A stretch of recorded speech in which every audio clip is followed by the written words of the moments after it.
இன்னைக்கு நைட் நம்ம வீட்டில் என்ன ஸ்பெஷல்னு பார்த்துடலாமா? இதுக்கடா கத்திரிக்கோள் வச்சுருக்கேன்னா சொல்கிறேன். சோறு சூடாக சோறு வச்சு 2 முட்டை வச்சு தயிர் இருக்கு. எல்லாம் 3 பேர் எந்திரிச்சிட்டானுங்கம்மா.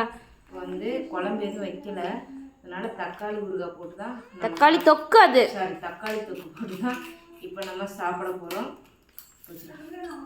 நம்மக்கிட்ட எல்லா தொக்கு வெரைட்டிஸும் இருக்குது.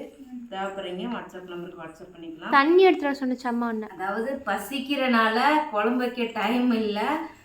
இப்போ மணி 7:45. அதனால் இதையே போட்டு நம்ம இன்றைக்கி சாப்பிட்ருவோண்டா கவிதா அப்படின்னு சொல்லிட்டு பாப்பா கேட்டால் ஓகே சொல்லிட்டாங்க. அதனால் இன்றைக்கி இதுதான். எனக்கு மட்டும் 2 முட்டை சாப்பிடும். சரி டாட்டா. சாப்பிடலாம். எல்லாம் வாங்க சாப்பிடலாம். நம்ம வீட்டில் என்ன ஸ்பெஷல்னு சொல்லுங்கள். இல்லைம்மா போட்டு பிரச்சனை சாப்பிடு. கீழே ஒழுகிட்டான்.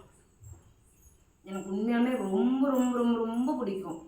தக்காளி ஐட்டமில் என்ன செஞ்சாலும் நாங்கள் சாப்பிடுவோம். அது தொக்கெல்லாம் சொல்லவே வேணாம். இந்த மாதிரி முட்டையை அவிச்சு வச்சுக்கிட்டு கொஞ்சோண்டு எடுத்து வச்சு சாப்பிட்டா அல்டிமேட்டுங்க. இதை விட வேறு என்ன தேவாமிர்தமாக இருக்க போகுது.